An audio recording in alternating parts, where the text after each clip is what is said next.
Hello, everybody. Welcome to my weekly Meltdown's rewatch of Survivor Heroes vs. Villains. We are back to talk about Rupert's departure, the finale, the reunion, Stephanie LaGrossa's pizza restaurant, all of that fun stuff. So with us tonight is patron and podcaster from Reality NSFW, Karen. How are you doing, Karen? Hey, Tyler. I'm doing well. I'm excited to talk about this. I had never rewatched Heroes vs. Villains. Oh, really? I watched it when it actually aired, and then I hadn't seen it since. Yeah. And I knew it was a good season, but I guess I had forgotten just how good it was. Yeah, well, my question to you is, do you think this is the best season of all time? There's certainly an argument for it. Okay. It's definitely top 5. I mean, that's what would you say is your top one, just out of curiosity? It could be Heroes vs. Villains. It could be Micronesia. For new casts, I would say either Pearl Islands or David versus Goliath. Yeah, that's a good point. I think that David versus Goliath is a really good example of like a good modern Survivor season. But in my opinion, nothing can ever top Heroes versus Villains. And we're going to talk about the finale and everything. Beth is backstage. She's like figuring out some like tech issues and stuff like that. So she's going to hop on when she can. Allison is with her family at a funeral today. So our heart goes out to you and your family and all that stuff, Allison. And can't wait to have you back on air talking the challenge and stuff. I'm less of like a giddy giggle box like I was last night. I don't know if you saw that, Karen, but I was just like all over the place just because it's so funny to like watch Allison in her element talking about the challenge. But here we are to talk about more strategy. Like I'm going to turn on like my robot self to talk about Sandra, her first 2-time win in Survivor history. And I want to say hi to everybody in the chat also. So hello, Sam. Hey, Matt Henning. Let's see. Valencia, Jared. Hello, everybody. Welcome to my weekly Meltdown. And we're going to talk about it. So we get into a Palm Pre by Sprint tree mail. And that was a fun little time capsule of what cell phones looked like back in 2010. I was like, oh my gosh, like how far we've gone, right? But it is the family visit, and they all get little video messages from their loved ones on the Sprint Palm Pre. And I feel like usually in like modern Survivor, they do the family visit a little earlier than Final 6. Like I think the Final 6 is like it's a little too late. Like usually it's around like Final 8 or so now, right, Karen? It varies. Again, and I do not have this encyclopedic memory of Survivor. I should tell everybody up front. I have seen all of it, but I have the memory of a goldfish. That's okay. But was it Heroes, Healers, Hustlers that they didn't do it until the finale? I think no, that was I think that was Worlds Apart because it was Mike Holloway who got his mom to come out, right? But yeah, so you're right. Like it varies, but I think around like Final 8 is when it should be. Because I love it. I mean, it really makes me feel like I get to know the players a little bit better. Totally. I mean, and other people like I used to watch with my sons. Now they've grown up and they're not interested in Survivor. But they thought, oh, this is so ridiculous. It's been a month. Why is everybody crying?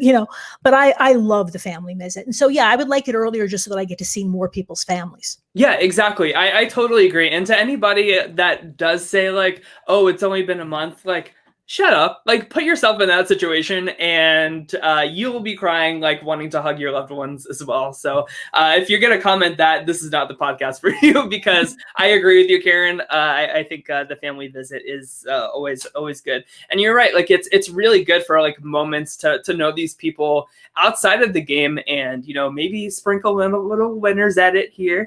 And that's kind of what we got with Sandra. I feel like Sandra was like the only loved one that had like a pretty big like emotional response and like a backstory of like why her husband's not there. He's fighting in Afghanistan. So her uncle comes out. It's super emotional, lots of tears and everything. And I feel like the other families were just kind of like yada yada through, and they saved Sandra for last too. So. Yeah, I wonder whether they react less strongly because they have done this before. That's a good point. Has all of them? I think all of them have had a family visit before. Well, almost every season has a family visit, not every single one. So I have to sit back and think about it. Yeah, but I think like all of these people have previously had a family visit. I think you're right. Yeah. So that certainly plays into it too. But we see them compete in the challenge with them, which is always really fun to me, because it makes for some really fun moments, like Colby getting really mad at his brother. Yeah, Damn It Reed is one of my favorite Survivor moments, especially because, the complete lack of self-awareness, right? James is saying, my Superman sucks. Yeah. Right. But it seems that Colby has lost a lot of his, challenge prowess. So he's not, he's not the challenge beast that he used to be. Yeah. And yet he's losing and he's just blaming his brother. Mm-hmm. And he keeps blaming his brother. Even at the end, I don't know if you noticed, they all come and they hug at the end. And he and Reed do the most ridiculous little pat, pat, pat hug. Like, I know I'm supposed to hug him, but damn, I'm mad at him. Yeah, and I to Colby, I say, this is how Jeff Probst is feeling about you the whole season. But I think the right people win this reward. Hey Beth, how are you? Hey, I'm good. I just wanted to reiterate that Damn It Reed is one of my favorite things of all time, and I find myself, like, if I stub my toe, I'll go, damn it, Reed, and all those things. So I've been quoting that for 10 years, and so I've been waiting for this episode to say it. So were you saying that while you were fixing your internet? Were you like, damn it, Reed? No, seriously, I sat back here, I was like, Reed, come on. I should start using that because it's probably better than what I've been saying recently, way too frequently. Right. But Jerry wins this reward with her sister, and she picks Parvati and Sandra. So all the girls get to go together, and Russell says to his wife, she's in trouble now. I was going to say, this is not a good move in my book. She gets away with it because, as Russell tells us, right, he figures he can control her more than he can control anybody else. Right. So that's why she gets to stay. But taking your friends, I completely understand it, especially on this reward, right? It's your family. But don't take your friends. Yeah. Take the people that's going to get you further in the game. Yeah, you really have to think about, like, who am I taking on this reward with me, but also who am I leaving behind at camp? This was the big thing, right? It's like Russell tells Rupert, all of the girls, like, good thing I took out Danielle last round, that kind of thing. And this is when the guys try to come together and make a move against the girls for about half a day until Do you think Russell I'm sorry. Did Russell? I mean, was any part of Russell sincere when he made that final 3 with Colby and Rupert? Was he really just angry in the moment?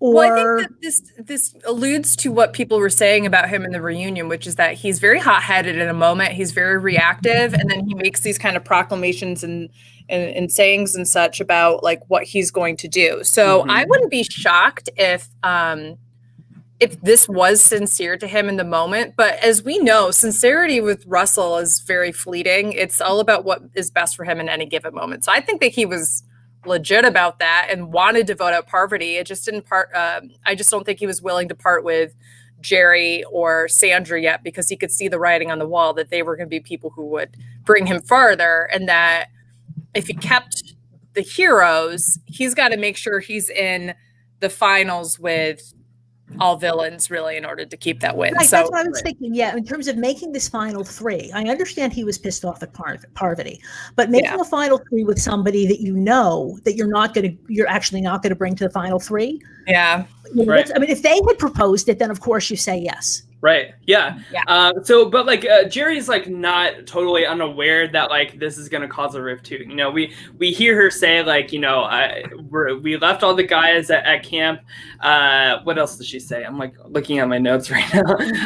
And she tries uniting the girls here. Like she says like I know Russell's gonna take it personal. I know he didn't get picked for the reward, and so I know that like my time to strike is now. And she says let's go after Rupert, which I think is the right call here because, as Parvati says later, if we bring any heroes to the end, they're going to win. Like that jury is stacked with If you pick off an entire tribe except for one person and bring one of them to the end, like who do you think they're going to vote for? That's such a stupid move to do. Yeah. Now, what we don't see as much of that in modern Survivor now because they mix up the tribes so much before a merge. But this was one of the few seasons in the past 20 seasons where they really stayed as their beginning tribe. So Right.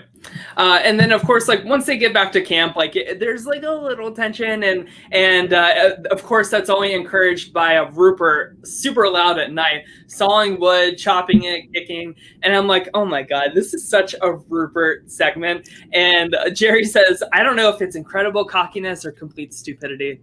I'm leaning towards complete stupidity. Yeah. I would say, Survivor 101, you don't mess with people's food and you don't mess with people's sleep. Yeah. Right. Yeah, that's true.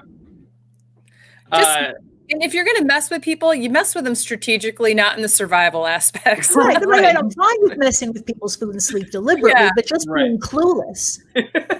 So the immunity challenge happens, and it's the one where they're like holding up the poles, and Colby goes down in 15 seconds, and I'm like, damn it, Reed!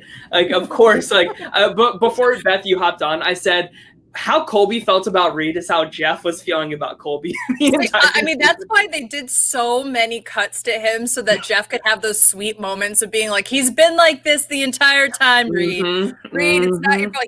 He's been awful. Like, I mean, like basically, this was Jeff's therapy session.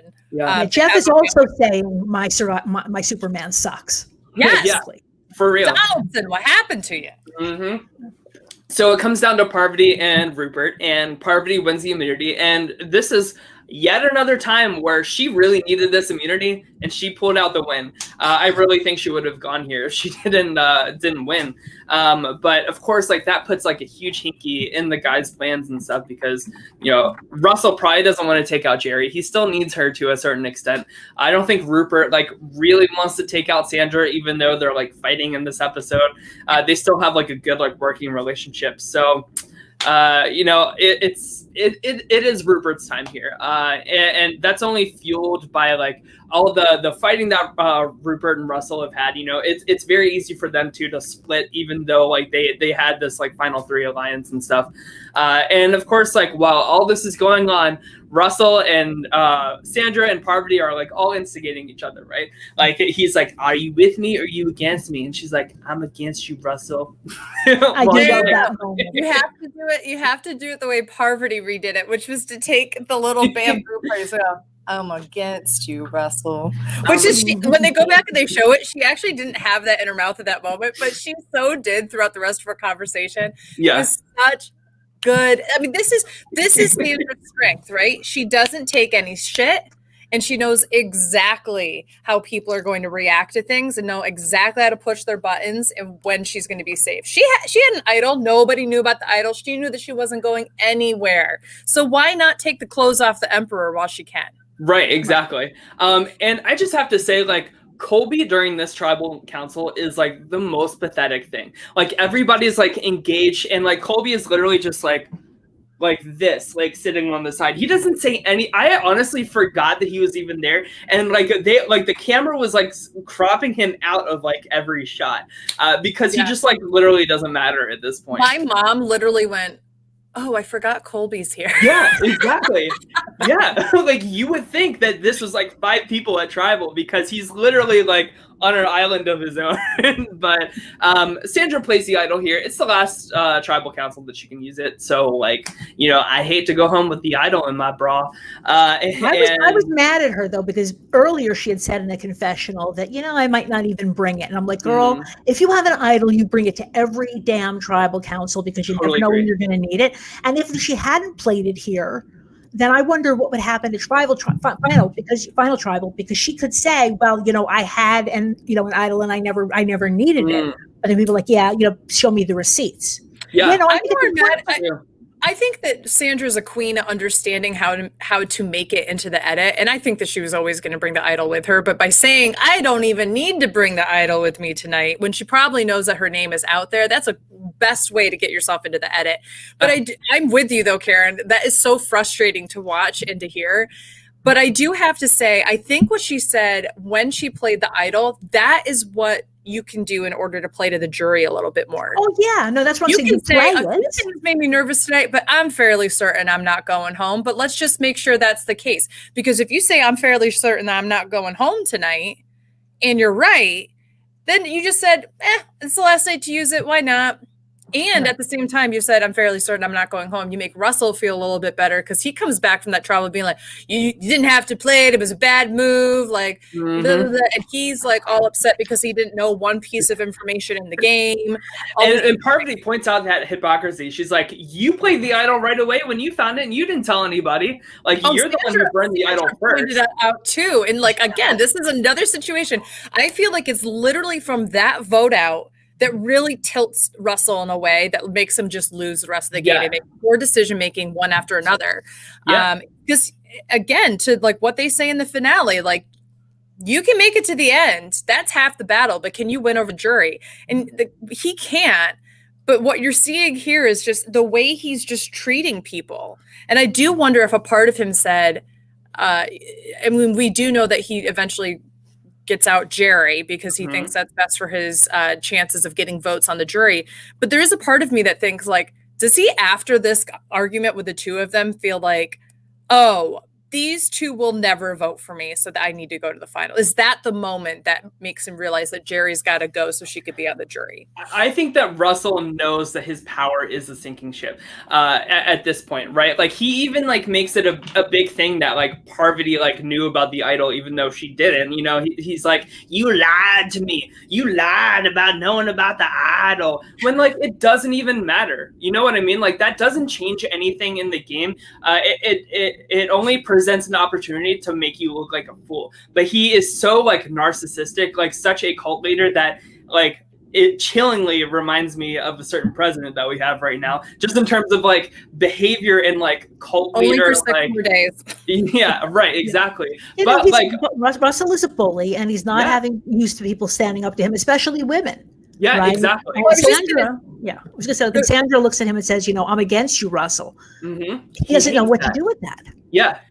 He's and I don't know what Russell's like now. I don't know what Russell is like in his real life. So I'm not. I have some sure. stories. This is only in context of the game. But I will say, within the context of the game, Russell's proven himself over and over to be a misogynist, and this is a chauvinistic kind of guy. And I would not be shocked if that's something that carries over to his personal life. But I'm not going to go out there and say that that's who he is as a person because I don't know. But I am going to say he absolutely has misogynistic tendencies into how he creates strategy and gameplay. And you don't have to go any farther than how he consistently talks about the women that he brings in. Oh, I'm bringing them along. They can't make their own decisions. He literally tells Sandra, I'm going to be straight up with you. I'm bringing you to the end because I think I can beat you. And she's like, I don't know about that, which I love. But it's like, I just like can never imagine saying that to somebody, much less like if it's like a pattern, like talking to women this way.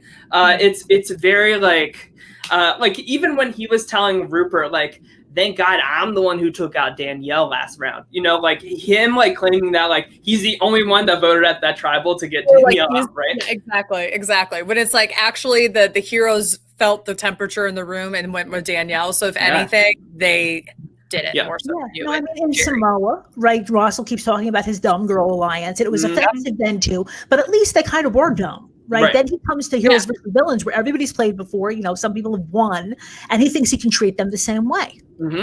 Totally. Do you think that there was any level of him saying, I'm going to bring the two winners that are left in this game and people are not going to reward either of them with a second win, so that's going to also play into my favor? Do you think that that's another reason why he decided to bring I think that was a thing. So I've been like reading on like Reddit and stuff like that, like people talking about like how certain people would have voted in like hypothetical situations at the end. Apparently there was a lot of chatter in this cast of we're not going to vote for a previous winner. And that's the same mentality that really plagued a lot of Survivor All-Stars too.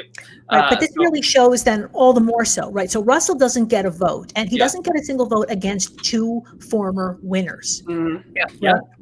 Yeah, exactly. Like that's how low, like, and that's why like a lot of people say if Jerry was there at the end, she really had a good chance at winning the game, which I think would have been a really cool way to end the season. But I love Jerry. So Parvati wins this second immunity. Once again, she really needed it. And Colby goes home. I don't think we really need to like. I will say Cody tried his hand at strategy. Yeah, he did. Yeah. I mean, we have to give him some props there. He comes back and he does this the second time this season, does his, oh, I know I'm going home. Oh, woe is me, blah, blah, blah, blah, blah. But then after a really weird confessional where it looks like he's going to break down crying. I love it. He goes, but then I thought, I could do something. Wait, I have it written down. He's like, I don't know how to quit. Long pause.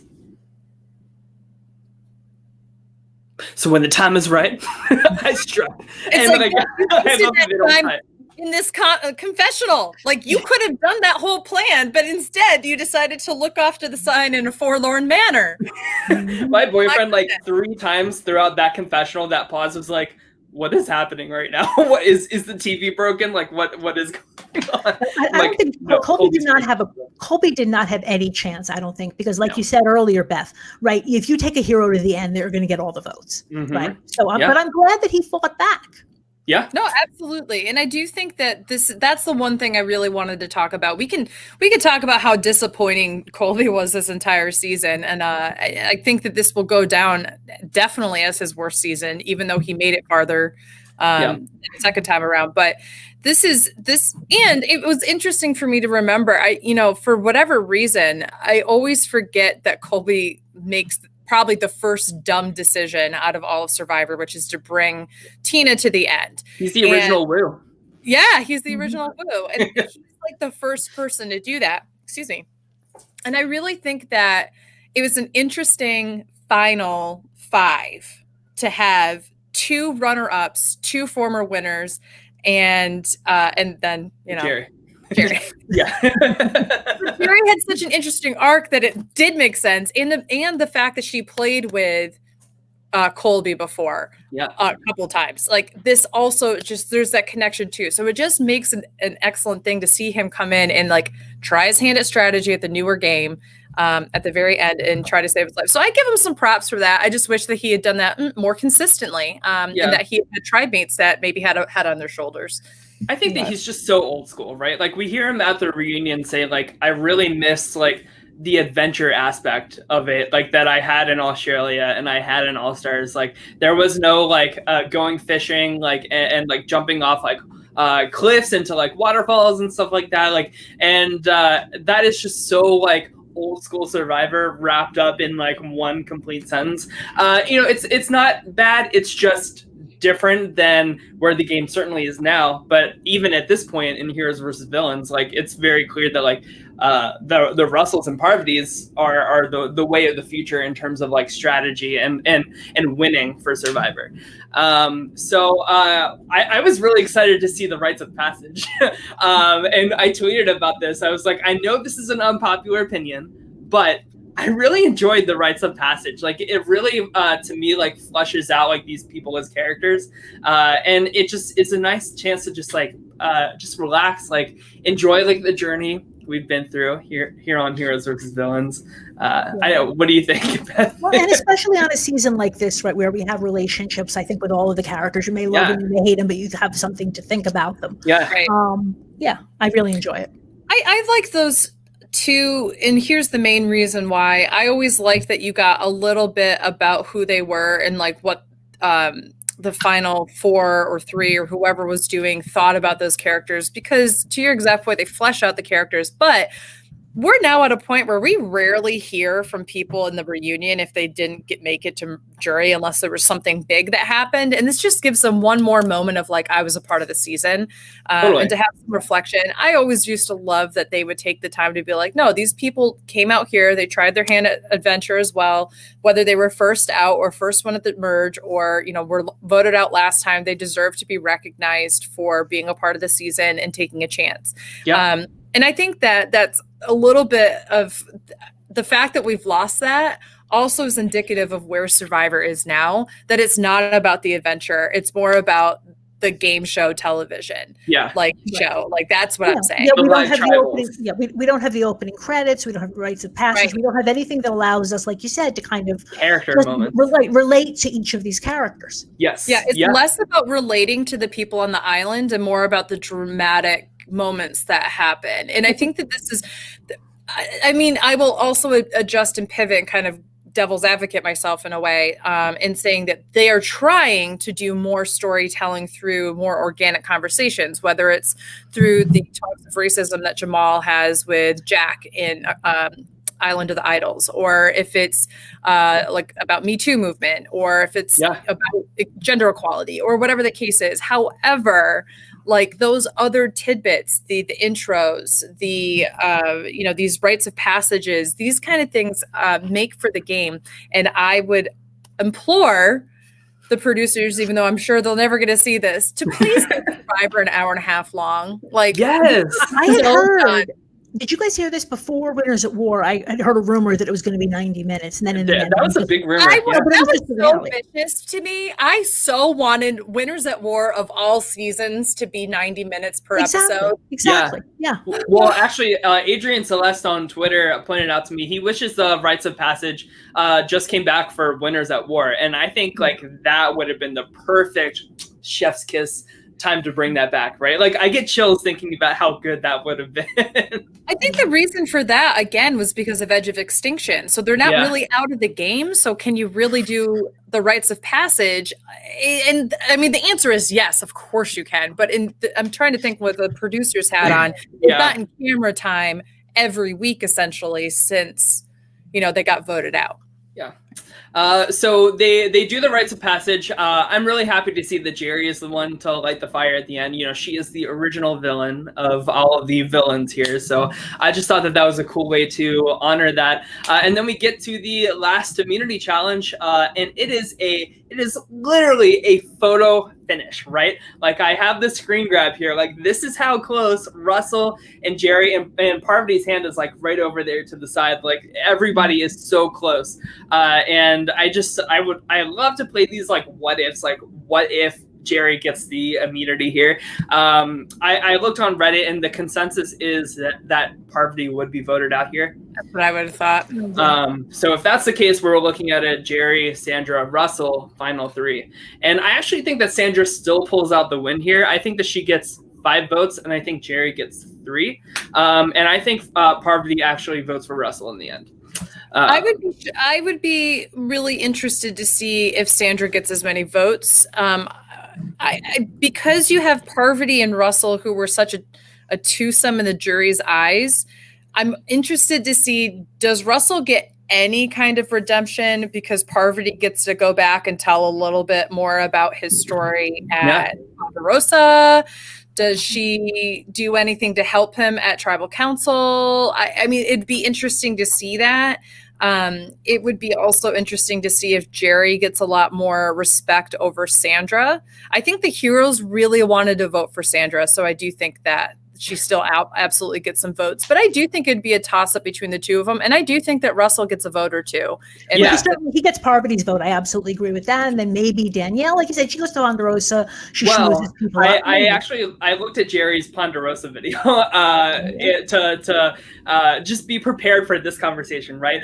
And everybody is so pissed at Russell, and this is before even like any of his responses at final tribal council, where he refuses to own up or apologize for anything. So to me that cements it that I really honestly think. So here you go. So Coach votes for Jerry, Courtney votes for Sandra, JT votes for Sandra, Candace votes for Sandra. I think Danielle votes for Jerry. I think Colby votes for Jerry.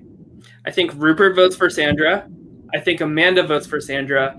And I think Parvati votes for Russell. So we're looking at Sandra 5, Jerry 3, Russell 1. Any disagreements with that? Like I said, the only one I would question would be maybe Danielle. I mean, I know they had a blow up right before she left, but I think she might have also respected his game. And it would be interesting to see. I mean, Danielle's the one that at the final tribal council gives Russell every opportunity to try to make some amends with the jury, and he just refuses to do so. And I think that if that's continued to be the circumstance, I don't think she'd vote for him. But if she, depending on who he's sitting next to, maybe he adjusts that a little bit. I doubt it. But I agree with that, Tyler. I actually think that's quite fair. I actually think just the fact that he refused to admit Right. I feel like in life, just in general, 90% of it is about owning your shit, right? If he did everything he did on the island and then he came in there and he said, look, I'm not a bad guy in real life, right? This is what I felt I needed to do to win. I'm not saying he would have won, but I think, he might have gotten a vote or two, but that's not the vocabulary. And here's the thing too, so Parvati and Russell, they're on the beach trying to decide who should go home, and they're like, I don't know, Parvati thinks that Sandra should go home here. She thinks that all the heroes are going to vote for her. She tries to warn Russell, and Russell says, no, I don't think she gets a single vote except for Courtney. And I love that the editors are I feel like they are protecting themselves from anything that Russell's trying to say afterwards by putting in all of these receipts, right? That Parvati warned you, and Parvati was right on the read that Sandra is a hero in villain's clothing. But it didn't work. Yeah, but it didn't work. Right. Right. But Russell doesn't listen, and Jerry goes, and Jerry's blindsided. And her Ponderosa, she is quite upset that she was blindsided here. I don't really see any reason why Russell wouldn't tell Jerry, maybe right before the tribal, just out of respect for everything that she did for him. Respect? Russell has respect for other people. Right. But and this is exactly what cost him the game, right? That's exactly it, right? He and you can tell just in the finale and how he's talked after these shows, he does not put any weight into jury management. He doesn't think that should be a part of the game. He really believes that it should be about the moves that you make in the game, and that's it. That anything that makes people feel should be eliminated, which in a perfect world with these games, that would be the case. But the fact is, the number one variable in any strategic game that you're going to come across is how other people view and feel about you. You could play the best villainous game of all time, and if nobody respects you because they don't feel like you respected them, they're going to vote for you. That is why this game is so incredible. And it has nothing to do with the physical challenges. It has nothing to do with the survival aspect. It has nothing to do to get to the end. It really only has to do with how it makes you feel. And that's exactly why people like Suri are amazing, and they're huge threats, because she knows exactly how to make you feel in any given situation. She knows how to manipulate your feelings. That's why Parvati is a great player, because she can look at you and make you feel like you're the center of the universe. Oh, she has. I met Parvati. I don't know if either of you have. But I spent about 10 or 15 minutes with her, at a fan event, walking from from the event to the after party or whatever. And, she is, some people say, oh, it's because she's flirty with the men, and she is. But I will tell you, I'm a Kinsey Zero, right? I have no sexual interest in women. And I will tell you, after 15 minutes of talking to her, I would have done whatever she wanted. Yes, I said to my boyfriend, the whole season, she looks so good. And here's the thing, I maintain this. I don't know if you agree with this or not, Karen. I've said it multiple times on this show that flirting is not always sexual or romantic in nature. No, it's about making the other person feel valued and seen, and you're paying attention to them. And that's what she did with Coach. Yeah, exactly. Yeah. I don't think any of that was sexual, right? No. But it was very charming and alluring, right? But we have a question. So Jared asked, what happens with the Jerry, Parvati, Sandra final three? So I actually have that scenario written down as well. So let's go through it. So I think Coach votes Jerry, Courtney votes Sandra, JT votes Sandra, Candace votes Sandra. I think Danielle votes Jerry. I think Colby votes Jerry. I think Russell votes Parvati. Rupert votes Sandra, and Amanda Sandra. So you don't think Danielle's voting for Parvati? Yeah, I agree with you, Beth. I think she's voting for Parvati. You're right. You're totally right. You're totally right. But Jerry still wins. Yeah, right. Yeah. So that would make it Sandra 5, Jerry 2, and Parvati 2. Yeah, Sandra still wins. Yeah. This is the thing. Had Sandra gotten voted out, have we talked a scenario where it's Jerry, Parvati, Russell? Jerry, Parvati, Russell. No, Sandra. Okay, so I have that written down too. All right. Okay. So Jerry wins that one. So Coach votes Jerry. Courtney votes Jerry. JT votes Jerry. Candace votes Jerry. Danielle votes Jerry. Or maybe she votes Parvati. That's iffy to me. Maybe I'll give that one to Parvati because it doesn't even matter. Colby votes Jerry. Sandra votes Parvati, I think. Rupert votes Jerry. And Amanda votes Parvati, I think. So we're looking at 6-3 to 0. Jerry wins. So yeah, I think that there would have been more people who could have been swayed to maybe do Parvati, but I also think that those same people would vote Jerry. So I think that those toss-ups are up in the air. But I would say maybe Russell doesn't win. I mean, maybe a couple of them would have gone for Parvati, because again, Parvati won a lot on this season, and that does count for something. Yeah. I think a few of the heroes that voted for Sandra would be more likely to vote for Parvati because of her gameplay. And even though that maybe Jerry was the more accessible villain out of all of them, I think that's when the gameplay aspect of how well did this person's strategy play out comes into effect. I think that the heroes vote for Sandra because Sandra tried so hard to benefit their games and to do things that made sense for them. And this was almost like their apology letter to Sandra. Oh, we're sorry, here's $1 million. You know what I mean? They knew that she was in the outs, right? I mean, she was a villain, but she never really was part of that group. And they know that. And so that's what they're voting for. Like you said, she's almost an honorary hero. Ironically, I think the biggest cheerleader for Parvati in the jury is Jerry, right? Like, she is like totally like enamored by how well she played the game once she's voted out. So I think like without Jerry's presence in the jury, I don't think that Parvati's narrative really gets any better.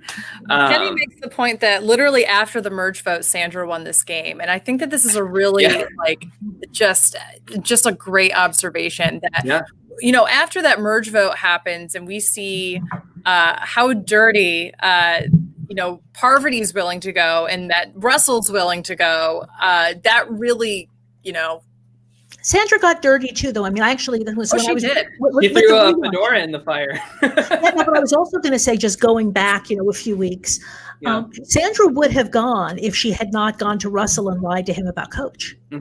Yeah, right. People say, "Oh, you know, she just won because everybody hated Parvati and Russell," and there's some truth to that. Yeah. But it's not as if people say, "Oh, like I said, she just lies there and wins." That's not the case. Right. Exactly. So we get to final tribal council, and exactly, Karen. Like Sandra's biggest pitch is, I looked out for you guys as the heroes. I tried so many times to help you guys out, and you guys didn't listen to me. And here Russell is with me, and here you guys are over on the jury, and I tried to get you there with me, but I can only do so much as one person. Russell's pitch is, I played hard and people took it too personally, so I apologize if I hurt your feelings, but I'm the best player this game has ever seen. And Parvati's pitch is, Russell was my meat shield, my pet, and I played the most complete game out of the three of us, which I think is the right argument for her to make. It's just so hard to like shake like the Russell off of it. You know what I mean? Tyler, who would you have voted for? I would have voted for Parvati. I think I might have Parvati. I think I was really kind of torn between Parva and Sandra. I kept going back and forth because, like I said, Parvati did play an amazing game, and she said something I thought was very important at Final Tribal. Yeah. Basically, you know, there's on the one hand, you know, the argument is, well, you aligned with this Cretan.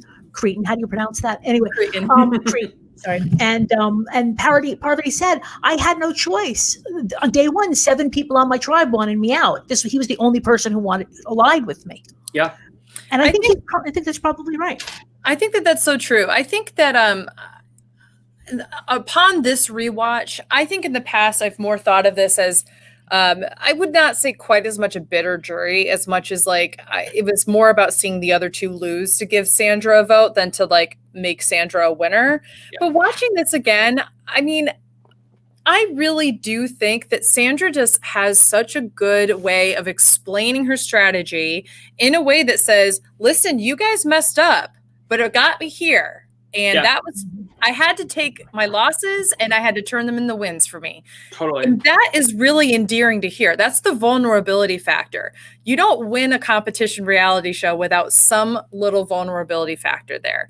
And if you play a perfect game, to Russell's credit, like he plays a really good game. I wouldn't say it's perfect, but he plays a really good game, but there's no willingness to show any weakness or vulnerability or anything. No one wants to vote for you. Yeah. And Parvati does a good job then of saying, hey, exactly, Jared. Bitter jurors are completely valid. You make them feel like shit and they don't want to vote for you. Yeah. Then you didn't do a good job of getting their vote. Yeah, the thing I love about Survivor, and I think you alluded to this earlier, the whole thing that makes the game so great is that you have to vote these people off, and then you have to convince them to give you the money.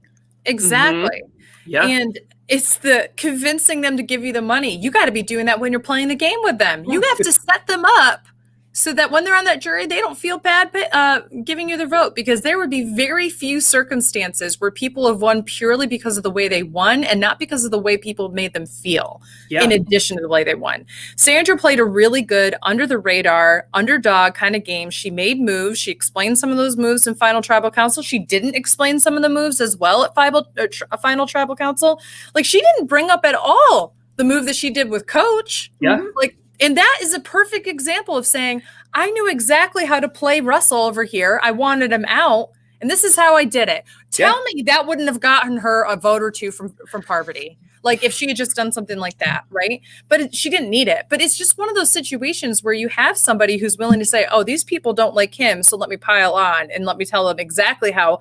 I did not write his coattails at all. I was on the outside. I had to try to work with you guys. You guys weren't working with me. So I had to find my own avenue to get to this seat right here. And it was an effective strategy, and it's a game-winning one. I understand the argument that Parvati rode coattails, although I think it's more complicated than that. I do think it was a two-man team that was more or less equal. But with Sandra, I don't even understand the argument that she rode coattails. Whose coattails did she ride?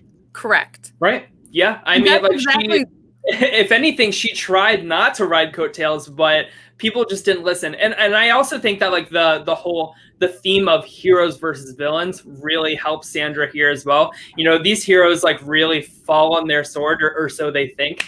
So it really, like, gets them off to be told right before they vote, I tried to get you here. I tried to be a hero with you guys, right? Like, Rupert is, like, eating that shit up for breakfast, lunch, and dinner. May I just make an observation about that as well? Yeah. We're talking about the finale of Heroes versus Villains, and you've chosen to wear all black. I'm wearing all white, and Karen's wearing kind of a mixture of the two.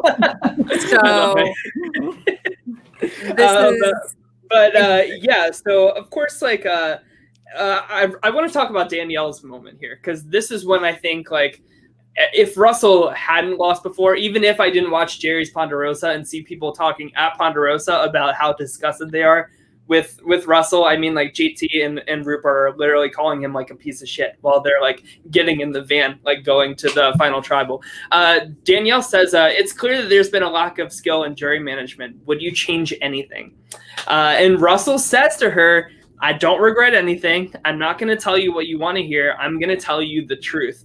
And Danielle tries to be like, are you sure, Russell? Like, nobody's going to vote for you. Nobody's going to vote for that at the end. And Russell sticks to his guns, because I think that he thinks that, like, I played such a good game that it doesn't matter. And I also think that, like, him not knowing the result of Samoa really I think that's huge, because again, I heard it. You probably heard the same thing, that after Samoa, he thought that he won. Yeah, with Heroes versus Villains, he knew that he lost, right? But then when they air the Samoa finale, right? So at that point, he knows, okay, I didn't win 20. Oh shit, I didn't win 19. Excuse my language. I didn't win 19 either. Right? That's why he offers Natalie $100,000. Yeah, right. Yeah. Like, as soon as Danielle asked that question, Jerry says, like, she asked Russell, what happened? Why was I voted out? And then Candace says, Russell, you told dirty lies and it hurt people. I mean, it's and she said, I think this is important. She said, you told unnecessary lies. Yeah. People need to lie on Survivor. Lying is right, but it's fine, right, when you need to. But Russell lies because it's fun for him. Yeah. And then, like, the very last person to speak is Rupert.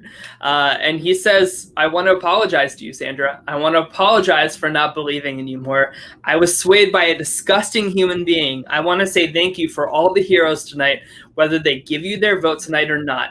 We owe you a huge thank you. And, I mean, if she didn't have the votes before, I mean, like, that seals it, but that's why you want Rupert to be on somewhat of your side in the game, but then you want him on the jury. I mean, when Sandra voted out Rupert, right, she said, I'm going to vote you out tonight, and if I'm up there in the final 3, you'll still give me the $1 million vote. And what do we see him say? I am honored to write down your name for a second time tonight. It's so poetic, right? Because she knows Rupert, she knows how to manipulate Rupert but ultimately, I think, to answer your question before, Karen, I think ultimately my vote would go to Parvati here. To me, it's a hell of a run to be like that big of a target, literally from the Randy vote, and to make it this far, playing the two idols at the merge, setting up all of the villains for success to get even further, winning all those clutch immunity challenges towards the end of the stretch. I mean, but you know what the problem is, Tyler? She didn't say most of that at Final Tribal Council. She said a little bit of it. Yeah, I agree. She could have like pushed that narrative harder. And it could be that she did, but they just wanted to make an edit that looked like she didn't. Because we have to remember that these final tribal councils go on for 4 hours. Like they're exhaustive. Totally.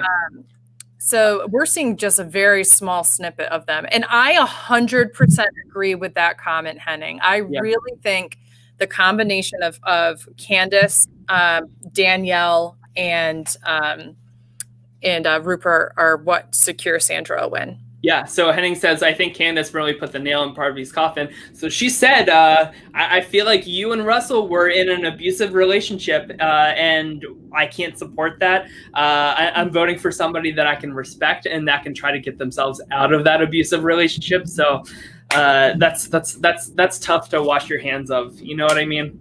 So I don't know. I love that Jerry was still undecided, like when she goes up to vote. But I have a lot of respect for Jerry that she ultimately votes for Parvati here, considering like how rough of a start they had and like how much they were competing to be like Russell's number one for a long time. I just love that like Jerry and Coach both vote for Parvati and like respect that game, even though like she fooled them like the whole time. Very impressive. So Jeff brings the votes to New York City. Jeff says, let's get it to it, like the TikTok girl, and I was just like cracking up when he said that.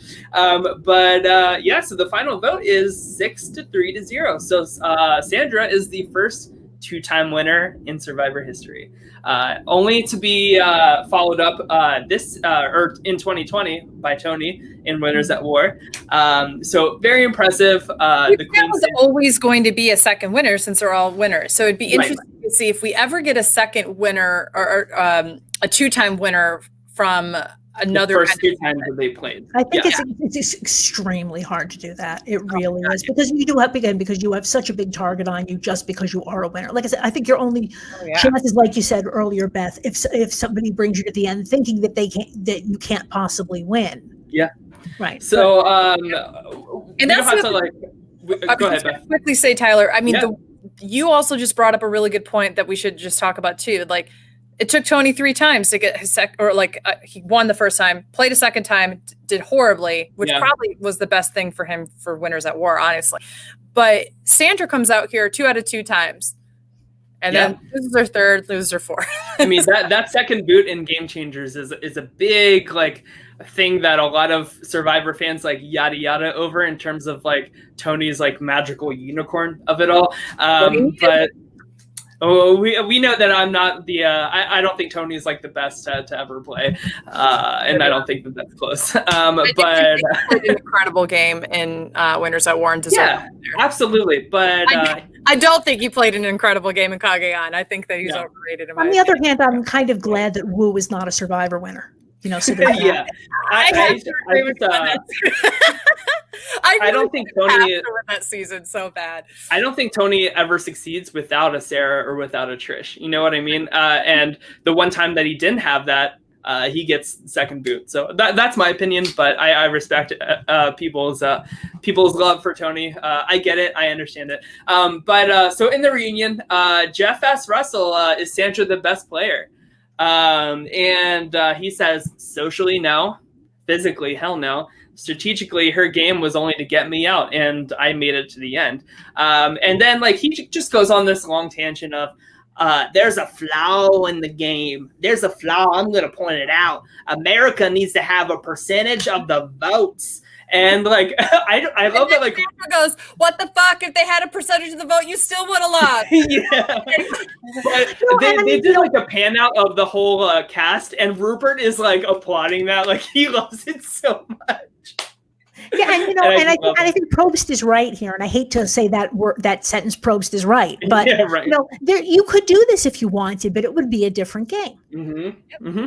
You're right. trying to listen. If you want Survivor to be like American Idol, then or even like Big Brother Australia, where or Big Brother in the UK, which is all audience voting. Same thing Australia. And if that was the case, Russell, what makes you think out of everybody, if it was like audience driven, that you would actually make it to the end? First of all, you would have no business doing any strategy because there's no strategy to be had. Right.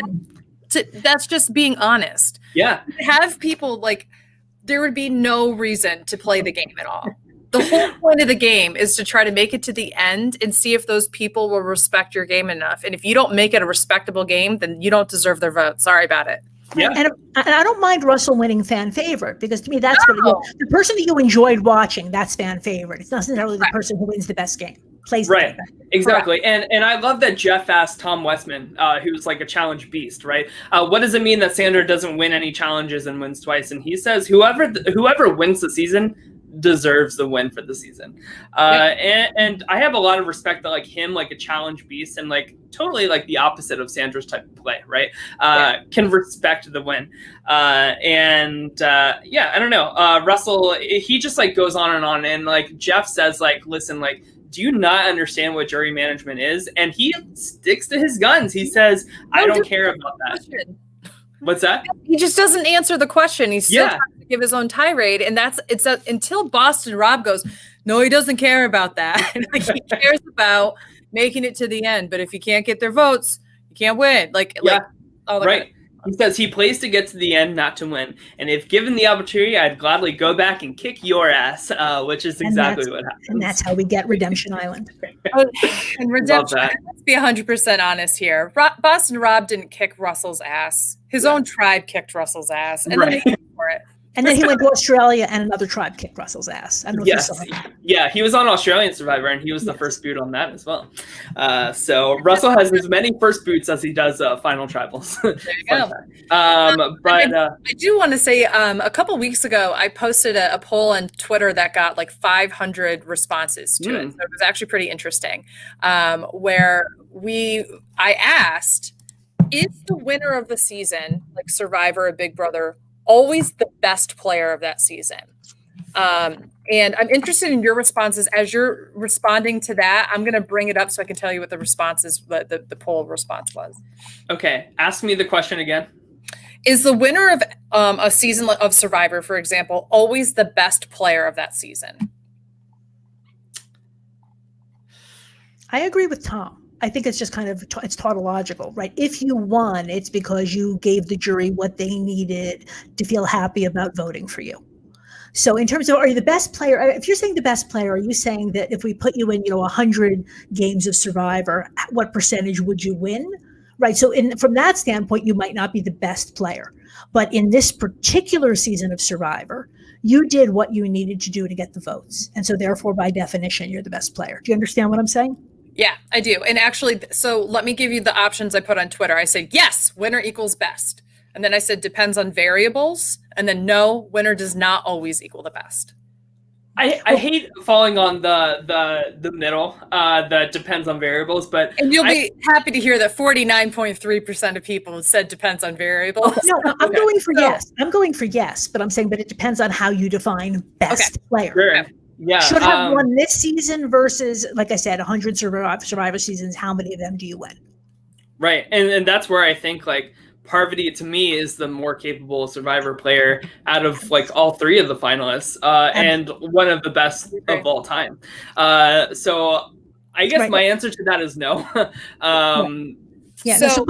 Sorry, go ahead. So if you were to take away the depends on the variables, which had 49.3% of my vote, 7.1% said yes, and then 43.5% said no. Okay. And that's out of 434. So it wasn't 500. It was 400. I think the no is even more true for Big Brother than Survivor. Oh, Big Brother is different. But I'm saying for Survivor.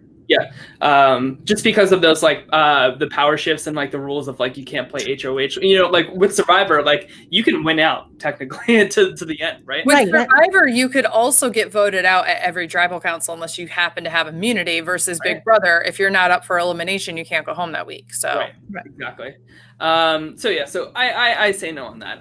And then so for the reunion, they made this big thing about like what's the dumbest move in Survivor history, which is just like so fucking stupid, right? Like to me, it'll always be Eric. And I thought I was watching one season where they don't clip that, but I forgot that they clipped it here.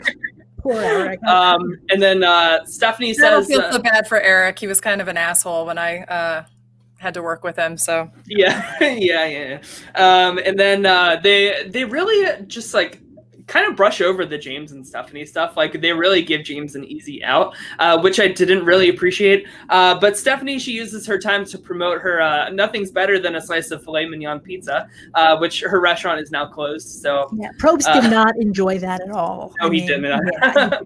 And she said, "What, Jeff? I was there for 6 days. Come on, give me a break." And I'm like, yeah. And then so they do the good though. Right. So they do the fan favorite vote. $100,000 comes down to Rupert versus Russell. And this is where Russell's like, see, America needs to decide the winner because I would have won. But, you know. Well, to be fair, Russell didn't say America needs to decide the winner. America needs a portion of a percentage of the votes at the end. No. So it still is about, it would be like counting as one vote. I would say. And they do that sometimes on like International Big Brother, right? Yeah, true. Versions of International Big Brother, it's literally only audience driven. Right, so. But I'm saying that there's also ones where it's a percentage. But in this case, a percentage would not have helped Russell. He got 0 votes. So that's why it's and you still would have lost. What's like, stop the count. So we too soon.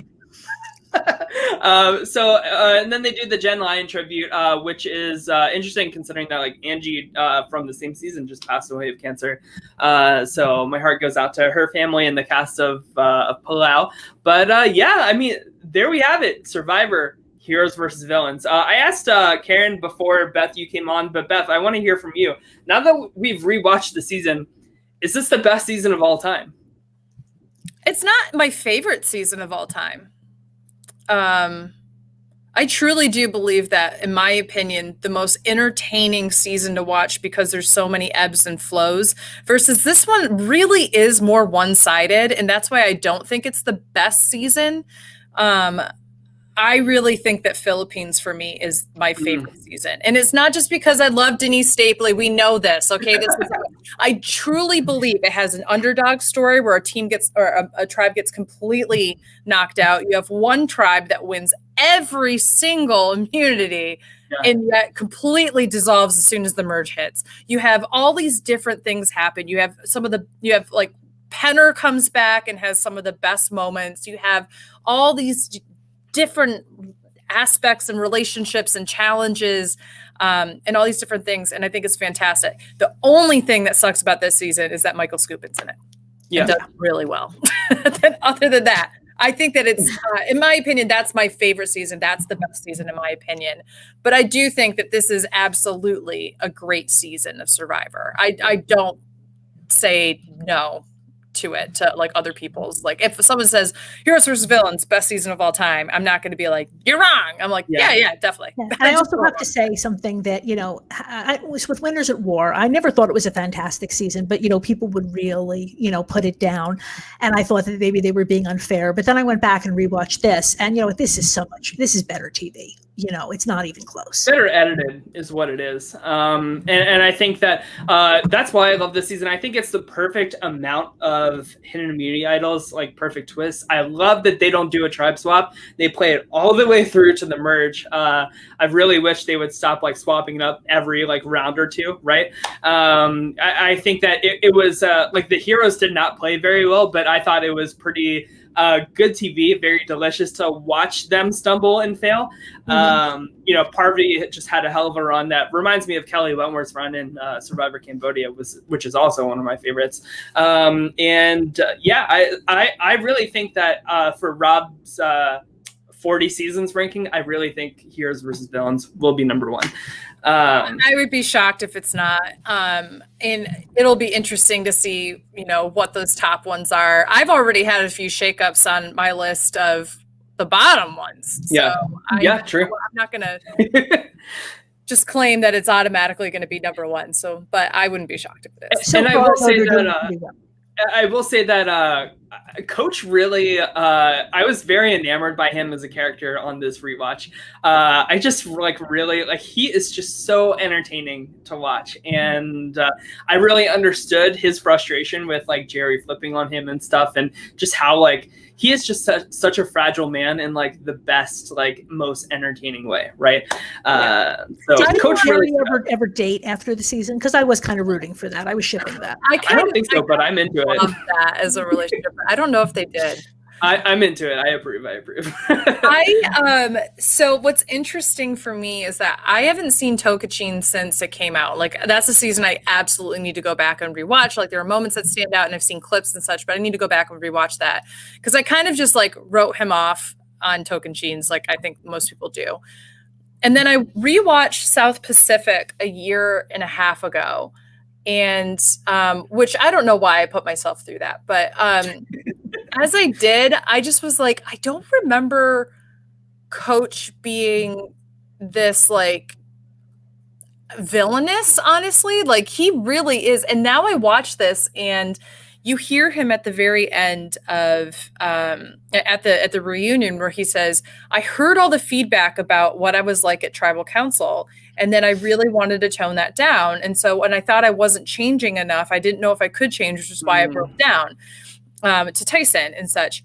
And it makes me realize that he absolutely then obviously we saw his idolization of Boston Rob. I wonder if he idolized Russell's gameplay and Parvati's gameplay a little bit and then said, I'm going to bring all of this. And then he just so happens to play that season on the same tribe with Brandon Hance, who is not like his uncle at all. Yeah. So it's just an interesting perspective. I did wonder about that, whether he looked at Russell and said, I might be able to, maybe there are parts of this game I should use. Maybe I should start manipulating people a little bit. I mean, maybe not Russell, but certainly Parvati, right? The way that he was talking about her at Final Tribal, he was very enamored by her gameplay. He called her a warrior.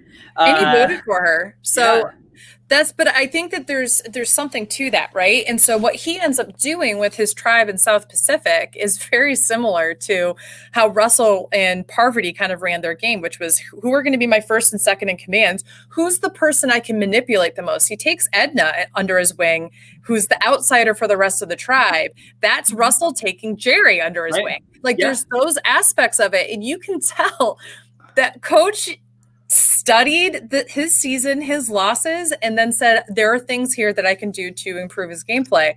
Yeah. But he loses for the exact same reason that Russell loses. Yes. Yeah. So no, it's not a game-winning strategy. So Coach, of course, Jerry, I've talked about Jerry enough. What a great, finish to her legacy in Survivor. She said in the reunion, I was the most hated person, and I came out of the season with a lot of newfound respect and love. So that made me happy to hear. Maybe this is controversial, but I think this game of Parvati is better than her winning game in Micronesia. No. You don't think so? No. I don't know. Yeah. I haven't seen Micronesia in so long, so maybe I need a refresh, but I always enjoy watching her. Parvati in Micronesia had such a good balance of other women, and they were supportive of each other. And her downfall here was that she wasn't willing to cut people like she was willing to cut her allies in Micronesia. Her game-winning move would have been to cut Russell. If she had organized cutting Russell at Final 5, Final 4, something like that, she would have won this game hands down. But the fact that she's not able to do that means she can't pull home the win. So it's just that's why I'm going back and forth between Parvati and Sandra, because I do think to a certain extent, in certain ways, she did ride coattails here. Right. Yeah, that's interesting. Whereas if she had cut Russell, then it would be hands down. I mean, Sandra Wade played a good game, that's the tiger pelt on the wall. If you get if you get Russell out, you win the game. Then you win. If you're the one who organized it and you strung him along and just to cut his throat at the very end, yeah, you deserve the win at that point. Yeah. And It was she the was same kind thing of with it was the same thing with Big Brother this summer. Right. If Nicole had cut Cody, then She I would've would and I would have supported her as the winner, but she couldn't do it. We have a hot take from Matt Henning. Parvati only wins Micronesia because it's a final 2, not a final 3. That's true. That is true. I don't know. I think it comes really close between her and Cirie, and I'm not going to claim that Cirie automatically wins, because there were a lot of people that gave credit to Parvati, and there's a lot of people who gave credit to Cirie. When you look at the Eric vote, that was Cirie's mind doing it. But it was Natalie's execution, right? It was Natalie's execution. All of them played a part. Yeah, but that's true. Cirie brainchild it and did her own work on it. But then Parvati and Natalie hit it home. And I think Parvati would have gotten several votes, but I still think I'd have to go through the jury, and but I just a gut feeling, I feel like Cirie would have won. Yeah. So yeah, I think that's it. So that is Survivor Heroes versus Villains. Now halfway through the Survivor catalog in history. That's season 20. We're now at season 40. They just announced that they might be able to start filming in April back in Fiji, so that's very exciting. We might have Survivor back on our screens this fall. Which fingers crossed.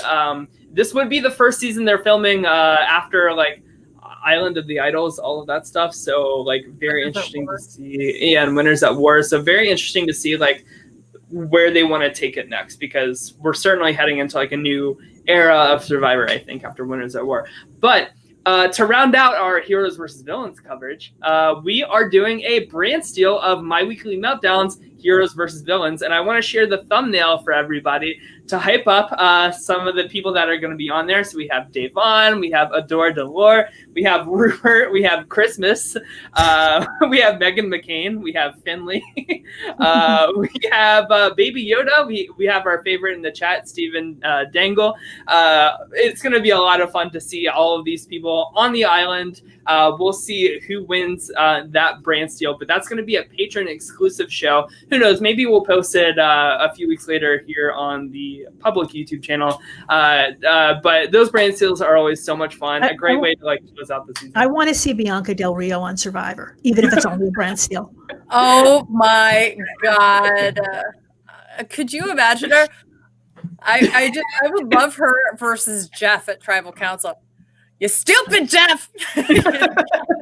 I originally had her as a hero, but Beth was like, no, she's definitely a villain. No, because you had Adore Delano as a villain and her as a hero. And I said, you got to switch those two around, because Adore was definitely everybody's hero of season 6. Bianca is a villain, but you love her. You know what I mean? That's true. Well, Beth, that's why we have you, our expert for RuPaul's Drag Race. But speaking of, Beth, what's going on with you and RuPaul?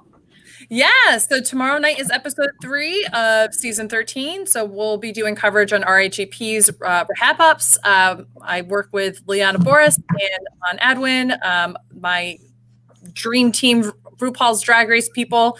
And we will record that on Sunday, and hopefully it'll be out to any subscribers Sunday evening or Monday morning. And we are doing those as video podcasts, so you can catch them not only wherever you download your podcast, but you can watch them on Rob Has a Podcast YouTube channel as well. Yeah. And I love the fact that you started doing video, by the way, because then you can see the wardrobe and all that, rather than constantly flipping back and forth to try to see, what was she wearing? Yeah, no, this is fantastic. It's so nice. And Karen, does a good job of creating graphics and such for it, so she does a good job. Right. Yeah. No, I watched a video podcast for last week, and it was very, very good. For me, as somebody who's new to RuPaul's Drag Race, it's really fun to hear you guys as the pros talking about it, and it kind of helps form my opinions in a good way of what I should be looking for. And yes, everybody should just agree with me, and that's it. And I'm also fully convinced that Josh Martinez and Candy from Drag Race are literally the same person. Ever since you said that, geez. And the best part is Amon said the same thing. Yeah. And I'm just sitting here like, oh my God, Tyler, when he listens to this, is going to freak out. I feel like me and Amon have a lot of similar opinions. Like, he does the Glee podcast too, which I love. Glee is like one of my favorite shows ever. So he's really good, and Leon is great too. But Karen, where can we find you on podcasts and stuff? So I podcast on Reality NSFW, the home of Johnny Fairplay. So I'm actually not doing their challenge coverage. That's what they're for. In terms of the free shows, we have 2 challenge shows a week. Wednesday, there's an immediate, live reaction show with Alex Trias and Lauren Pratt. And then on Thursday, we have Johnny Fairplay and Zach Hacker and Marie Rhoda. There you go. On 5 challenges. And Marie is fun, and Drunk Marie is even more fun. So, I love it. we're checking that out. And then we also do shows. So then my show on Reality NSFW is Rewind. Reality NSFW Rewind. Professor Tim watches now with Survivor Africa. We're starting from where, so Professor Tim was the fan favorite on the Circle UK season 2. Yeah. But he had never seen really any other reality TV show. So he wanted to start watching Survivor. So we started with Borneo. We weren't even sure we were going to get through Borneo because initially he wasn't sure how he felt about all the lying. We're 2.5 seasons in, and now he's ready to be a villain himself. I love it. He is a trip. So, we talk about, I think my show notes for last week, I said, we talk about, episode 5, and then we also talked about like dumping gazelles in Paradise Lost and CC beanies. I see you're wearing one now. So it's a little bit of a different kind of Survivor show. We talk about the episode, but we talk about a lot of other things as well. And next week on Tuesday, we have Eliza Orlins. Oh, cool. That's so cool. Talk about, right. That's so a really good gag. Yes. So we will talk about her run. She's running for Manhattan DA, and then also the next season. I will absolutely be voting for her. Good. Cool. So we will be back on Wednesday to recap the next episode of the challenge. Hopefully I have all my giggle fits out before we go on air next week. Last night was a fun little mess of a show, but that's, the beauty of this show is that we don't always provide just like pure, like, right. We're not gonna sit back and say, oh, we're an RHAP, because we're not people who always provide just an in-depth analysis. We like to just be a little silly and stupid as well. Yeah. But Sam does ask here, can you guys rewatch more seasons of Survivor? And I think that that's absolutely something that we will keep in mind. We did do a rewatch of Big Brother 10, which I'd never seen before this past summer before BB22 came out. We now have done this. So if you are a patron, write to us. Tell us what you want us to cover. And maybe we can do it as a patron-only show, or maybe we'll do it as another free show. Yeah, we'll see what people say, but or if you're not a patron, comment below in the comments and let us know what you want us to do. I mean, I kind of took the reins with Heroes versus Villains, so like if you want to do Philippines or Micronesia, I would be more than happy to talk about those. But we'll talk about that off air, all that stuff. A week from today is when that brand steal will be happening, so join us on Patreon for that. That's always a shit show. If you thought yesterday was sloppy and silly, just wait for our brand steal next week. That's all I have to say. But with maybe that, have a drink while you're watching it. Yeah, or several. But with that, everybody have a great rest of your night. Wear a mask, and we'll see you guys next week. Take care. Bye.